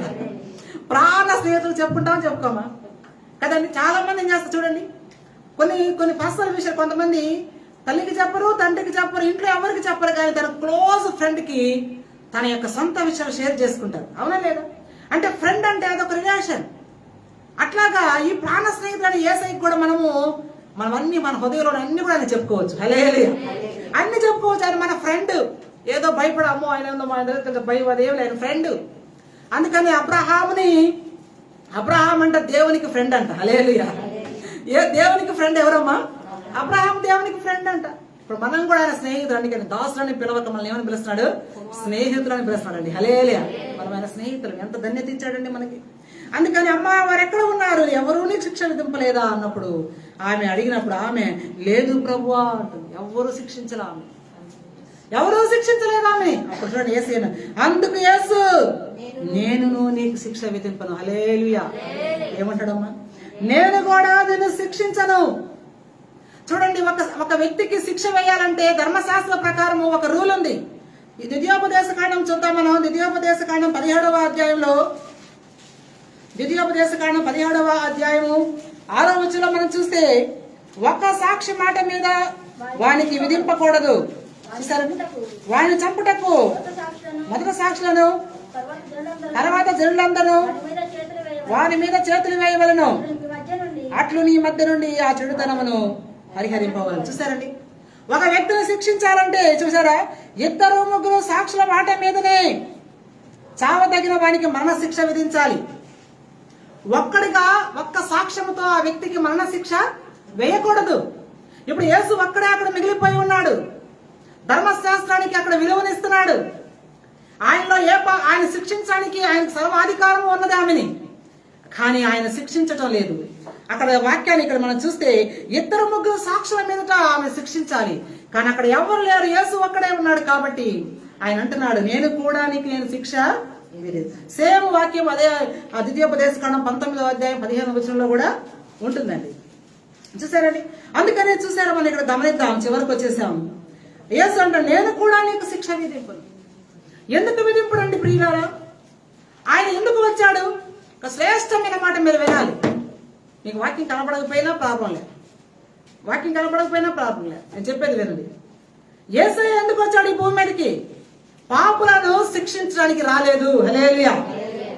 మానవుల్ని వాళ్ళ పాపాన్ని బట్టి వాళ్ళ అపరాధములను బట్టి శిక్షించడానికి యేసయ్య రాలేదు ఇక్కడికి భూమి మీదకి. ఆయన వచ్చిన ఉద్దేశము శిక్షించడం కొరకు కాదు, వాళ్ళందరి కొరకు ప్రాణం పెట్టడానికి ఆయన వచ్చాడు. హల్లెలూయా. చూసారు? శిక్షించడానికి ఆయన రాలేదు. ఆ విధంగా కానీ శిక్షించి ఉంటే ప్రియులారా అసలుకి రక్షణ కార్యం అనేదే లేదు. అందుకని ఆయన ఎందుకు వచ్చాడంటే యోహాను సువార్త 1:29 వచనంలో మనం ధ్యానం చేస్తాం. ఎందుకు వచ్చాడైనా? ఆయన అంటే లోక పాపములను మోసుకొని పోవు. ఏమ్మా ఆయన ఎవరంటమ్మా? లోక పాపములను మోసుకొని పోయే దేవుని గొర్రె పిల్ల. ఆయన దేవుని యొక్క గొర్రె పిల్ల యేసయ్య. ఆయన మోసుకొని పోతూ ఉన్నాడంటే ఆయన వీపు మీద ఒక మూట ఉంది, ఒక మొత్తం మోసుకొని పోతున్నాడు. ఆయన వీపు మీద ఏముందమ్మా? పాపాల మూట ఉంది, దాన్ని మోసుకుంటూ పోతున్నాడు. ఎవరైనా దేవుని గొర్రె పిల్ల. ఎవరు మోసుకొని ఆయన పాపాలా? కాదు, ఆయన పరిశుద్ధుడు. లోక పాపాలన్నీ కూడా ఆయన వీపు మీద మోపుకొని ఆయన వెళ్తూ ఉన్నటువంటి గొర్రె పిల్ల ఆయన. చూసారండి? ఆయన శిక్షించడానికి రాలేదు. రేపు ఆయన చేయబోతున్న శిలువ కార్యంలో ఆ వ్యభిచారం అంతా పట్టబడిన స్త్రీకి కూడా క్షమాపణ ఉంది. హల్లెలూయా. చెప్పబడ్డారు. ఆ స్త్రీకి కూడా క్షమాపణ ఉంది. 130వ కీర్తనలో ఉంటుంది కదండి, ఆయన దగ్గర మనకి క్షమాపణ దొరుకును. ఏముంటుందమ్మా? ఆయన దగ్గర మనకి క్షమాపణ ఉంది. ఈ వ్యభిచారం అంతా పట్టబడిన స్త్రీ పశ్చాత్తాపంతో నన్ను క్షమించమంటే ఆయన కలువరి శిలువలో కాచిన రక్తం ద్వారా, శిలువ యాగం ద్వారా ఆ స్త్రీకి ఏం దొరుకుతుంది? క్షమాపణ దొరుకుతుంది. అందుకని ఎంత అద్భుతమైన మాట. అందుకని యేసయ్య శిక్షించడానికి ఇక్కడికి రాలేదు. ఆ విధంగా శిక్షించే మానవ జాతే ఉండదండి. హల్లెలూయా. ఆయన మనల్ని అందరినీ ప్రేమించి మన పాపాల కొరకు ఆయన బలి అవ్వడానికి ఈ లోకానికి వచ్చాడు. అందుకని యేసు నేను కూడా నీకు శిక్ష విధింపను అని ఇక్కడ మనకి తెలియజేస్తున్నాడు. అంతేకాకుండా ఒక అద్భుతమైన మాట చెప్తాడు, నీవు వెళ్ళి ఇక పాపము చేయకున్నాడు. హల్లెలూయా. దేవుడు కోరుకుంటున్న జీవితం ఇదండి. మనల్ని క్షమించాడండి దేవుడు. మనందరూ క్షమించాడా లేదా? మీరు చెప్పగలరా? నన్ను క్షమించాడండి, నా పాపాలు క్షమించాడని చెప్పిన ఆయన అన్న వాళ్ళ చేతులెత్తి హల్లెలూయా చెప్తాం. హల్లెలూయా. దేవుడు మనల్ని క్షమించాడు. మనకి క్షమాపణ ఎలా దొరికింది? యేసయ్య కాచిన రక్తంలో మనం కడుగుకున్నాం, మన వస్త్రాలు ఉదుకుకున్నాం, నీతిమంతులుగా మార్చబడ్డాం. చూసారండి? కాబట్టి మనము ఇప్పుడు ఏంటమ్మా, మనందరం కూడా రక్షించబడ్డాం, పాపం నుంచి మనం విడిపించబడ్డాం, మన పాపాలు కడగబడ్డాయి. ఇక మనం చేసిన పాపాల దేవుడు ఎప్పుడు కూడా గుర్తు చేసుకోడు, వాటిని ఎప్పుడో అగాధంలో పడవేసి ఉంటాడు. సాతానే గుర్తు చేస్తుంటాడు. వాడు ఇదిగో పలానా సమయంలో మా పాపం చేసే పలా నీతి మంత్రాలకు బైబిల్ పట్టుకుని వెళ్తున్నావే. సాతాన్ ఏం చేస్తా తెలుసా? వాడు ఏం చేస్తా తెలుసా? భలే చేస్తున్నావేందమ్మా భక్తి, నువ్వు భలే చేస్తున్నావే, 40 దినాలు పెట్టారంట రోజు బైబిల్ పట్టుకుని భలే పోతున్నావే, నువ్వు ఒక రోజు ఆ పాపం చేసావుగా, అబ్బా నేను దేవుడు క్షమించాడంటావా అని అనుమానం విత్తనాలు వాడు వేస్తా ఉంటాడు. దేవుడు అంటే నీ పాపం ఇంకెన్నడూ జ్ఞాపకం చేసుకుని యేసయ్య చెప్తుంటే వాడేమో చేస్తాడు, అదిగో నువ్వు ఆ రోజు అది చేసావు, ఇదిగో ఈ రోజు అది చేసావు అని వాడు ఎత్తిపడుస్తూ ఉంటాడు. మన గుచ్చుతూ అదిగో నువ్వు ఇంకా పాపివే, నువ్వు ఇంకా పాపివే అని అపరాధ భావంలో మనల్ని మగ్గేలాగా వాడు అనుక్షణం ప్రయత్నం చేస్తుంటాడు. అందుకని మనం ఏమో సాతానా పో యేసురాముడు అన్నాడు వాడిని. హల్లెలూయా. అలా గద్దించాలి వాడిని, గద్దిస్తేనే పోతాడు, లేకుంటే పాడువాడు. పో నాయన, ఎందుకైనా నువ్వు తీసుకిస్తావు, పో నాయన అంటే పాడువాడు. పో యేసునామములో సాతాను అంటే వాడు అంటాడు. హల్లెలూయా. కాబట్టి ఆయన అంటున్నాడు, ఒక మాట చెప్తున్నాడు, నీవు వెళ్ళి ఇక పాపము చేయొద్దు అంటున్నాడండి. చూసారండి? నేను కూడా నీకు శిక్ష విధింపను. ఏమంటాడు? నేను కూడా నిన్ను శిక్షించనమ్మా, నిన్ను శిక్షించడానికి నేను ఇక్కడికి రాలేదు, నిన్ను క్షమించడానికే, నిన్ను నీలాంటి వారు అనేకులు క్షమించడం కొరకే, లోక పాపములు మోసుకోవడానికి వచ్చిన గొర్రె పిల్లను నేను, దేవుని గొర్రె పిల్లను. ఈ సమయంలో నేను శిక్షించను, నువ్వు మారు మనసు పొంది ఇక మీదట నువ్వు పాపము చేయొద్దు అని చెప్పాడండి ఆ స్త్రీకి. దేవుడు మనందరి జీవితంలో కోరుకుంటుంది ఒకటే, ఇక మీదట మనం ఏం చేయకూడదు? పాపము చేయకూడదు.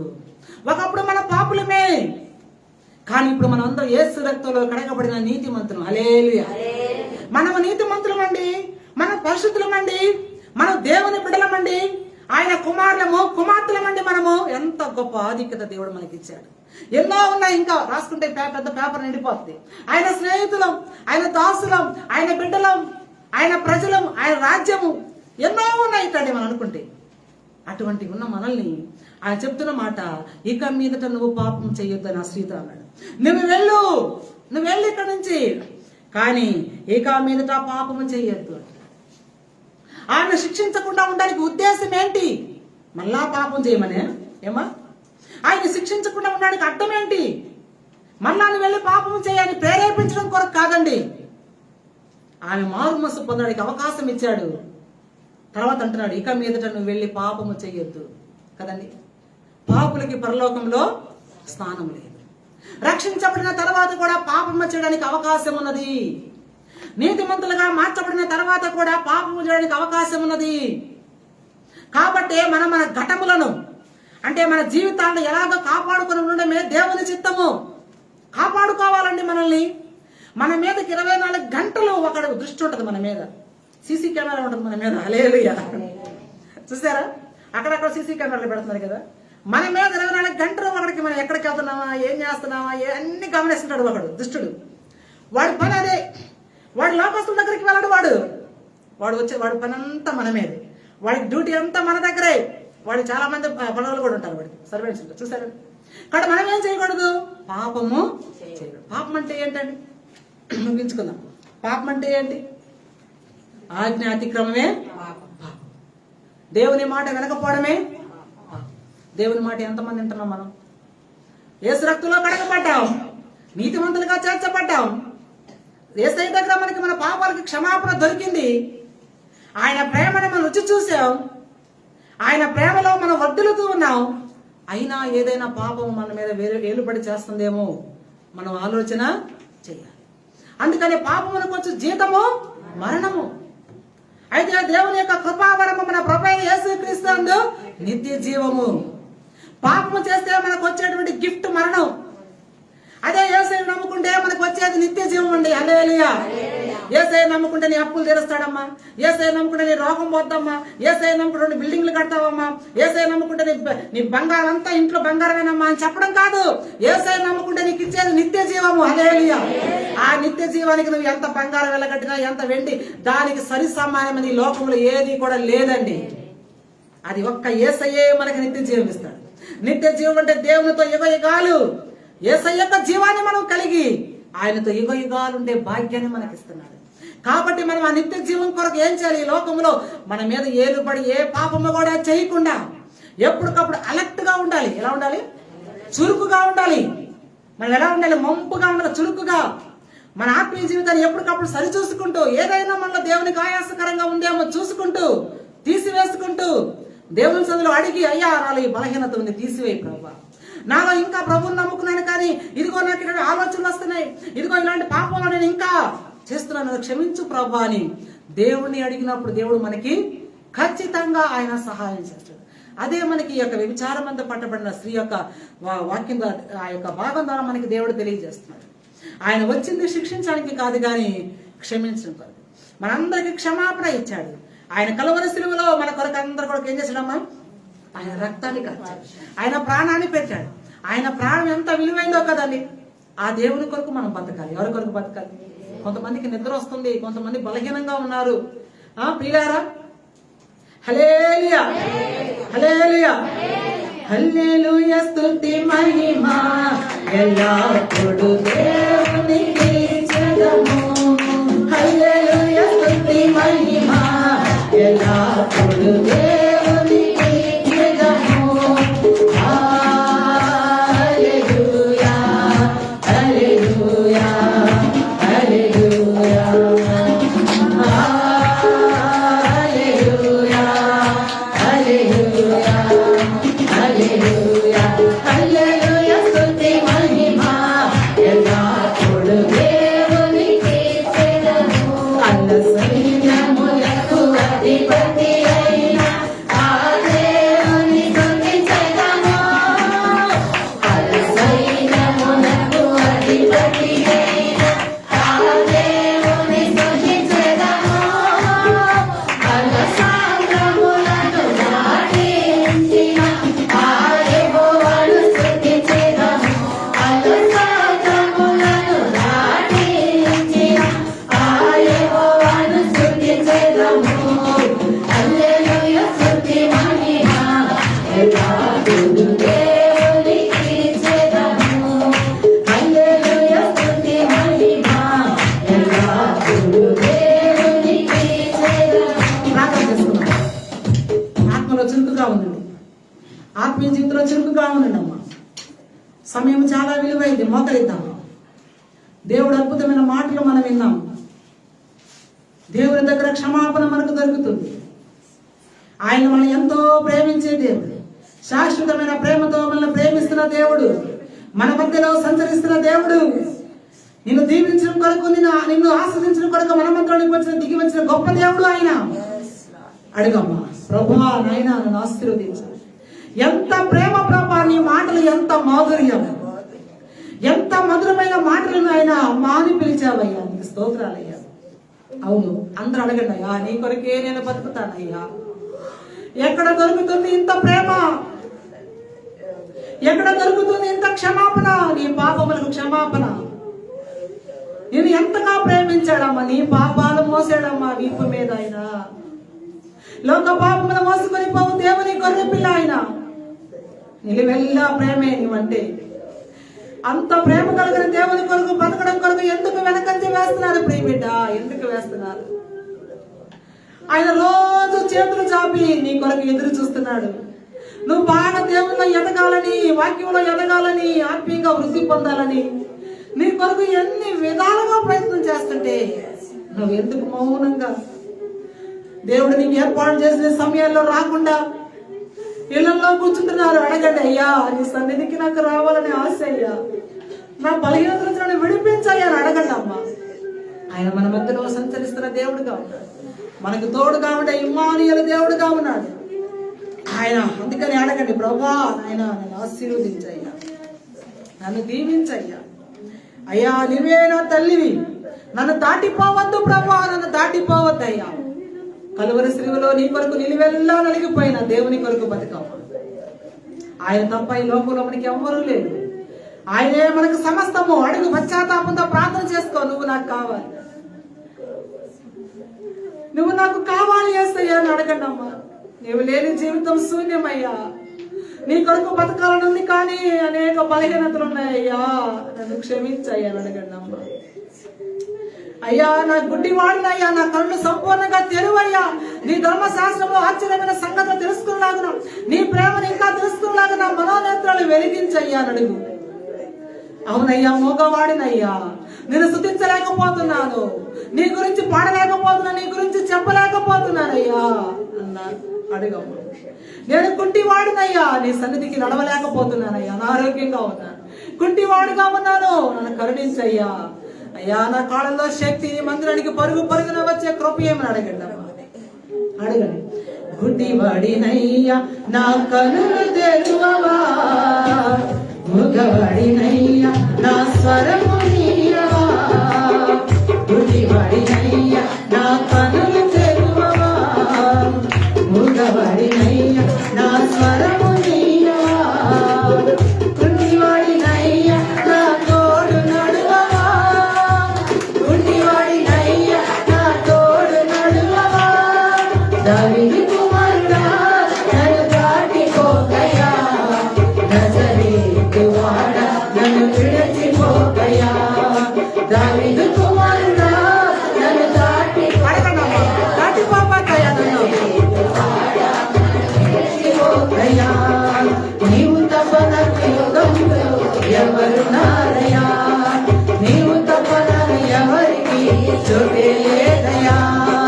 నీవు తప్ప నాకు యుగంలో ఎవరున్నారయ్యా, నీవు తప్ప నాకు ఎవరికి చోటే లేదయ్యా. దావీదు కుమారుడా నన్ను దాటిపోకయ్యా, నజరేతు వాడా నన్ను విడిచిపోకయ్యా. నజరేతు వాడా నన్ను విడిచిపోకయ్యా, నజరేతు వాడా నన్ను విడిచిపోకయ్యా. ప్రేమ కలిగిన మా పరలోకపు తండ్రి, నీకు స్తోత్రాలయ్యా. మమ్మల్ని ఎంతగానో ప్రేమిస్తున్నావు. మే బలహీనమని ఎరిగి మమ్మల్ని ఎప్పటికప్పుడు నాయన ఆయత్తపరుస్తూ మా ఆత్మీయ జీవితాన్ని ఉజ్జీవింప చేయాలని, మేమందరం కూడా బలంగా నీ కొరకు బతకాలని ఎంతగా ప్రయత్నిస్తున్నాం నాయన. నీకు స్తోత్రాలయ్యా. ఓ మేమైతే నమ్మదగిన వారుగా కాకుండా అయ్యా, మేమైతే అనేక సమయాల్లో నీకు సమయం ఇవ్వకుండా మేము ఎంతగా నిర్లక్ష్యంగా జీవించాం. అయినా ఈరోజు ఎంత అమ్మా అని పిలుస్తున్నావయ్యా. ఓ ప్రభా నీకు స్తోత్రం, నీకు స్తోత్రం నాయన. నా కొరకు బతుకుతారా అని అడుగుతున్నావయ్యా, నా కొరకు జీవిస్తారా అని అడుగుతున్నావు నా ప్రభా. నీకు స్తోత్రాలయ్యా. మా పాపాల నుంచి మమ్మల్ని విడిపించావు, మాకు నిత్య జీవముని ఇచ్చావు ప్రభా. నీకు స్తోత్రాలయ్యా. నీ కొరకు బతికే మనసు మా అందరికి ఇవ్వండి నాయనా. నీ ప్రేమ మా మీద ఎంతగా చూపావు తండ్రి. అయ్యా నీ కొరకు మేము బతకడానికి కృపని అయ్యా. బలహీనులమయ్యా నీ బలము దయచేయ్యా, బలహీనులమయ్యా నీ శక్తి దయచేయి ప్రభా. అయ్యా అయ్యా ఓ నీ కొరకు బతకాలని ఆశ, కానీ లోకంలో రకరకాల సమస్యలు, ఓ ఎన్నో ఆటంకాల వల్ల నేను కనపరచలేకపోతున్నావు. క్షమించండి ప్రభా. ప్రతి ఒక్కలో నీ ప్రేమ ప్రవాహం పొంది పాడే విధముగా నీ పరిశుద్ధాత్మతో ప్రతి ఒక్కరిని అభిషేకించు ప్రభా. ఈ క్షణాన ప్రతి ఒక్క హృదయంలో నీ ప్రేమ ప్రవాహం పొంది పాడాలి ప్రభా. నీ కొరకు నమ్మకంగా బతికేవారిగా ప్రతి ఒక్కరిని అభిషేకించు ప్రభా. అభిషేకించిన నీ కొలత లేని ఆత్మతో ప్రతి ఒక్కరిని నింపండి. నీకు కొరకు బతుకునే ఆశతో ప్రతి ఒక్కరిని మీరు నింపండి ప్రభా. ప్రతి ఒక్కరిని ఆశీర్వదించు నాయన. మా జీవిత కాలం అంతా నీ కొరకు నమ్మకంగా బతికే కృప సమృద్ధిగా మాకు దయచేయమని అయ్యా ఈ వాక్యం అందరిలో నీరు కట్టి ఫలింపు దయచేసి మేము ఇంకెప్పుడు కూడా పాపము చేయకుండా అన్ని సమయాల్లో నీ మాట వింటూ నీకు లోబడుతూ నీ చిత్తాన్ని జరిగిస్తూ నీ కొరకు జీవించే జీవితం మా అందరికి దయచేసి మమ్మల్ని అందరి దీవించండి. లైవ్ చేసిన ప్రేమ కూడా దీవించమని యేసు పరిశుద్ధ నామములో ప్రార్థిస్తున్నాము మా పరలోకపు తండ్రి. ఆమేన్.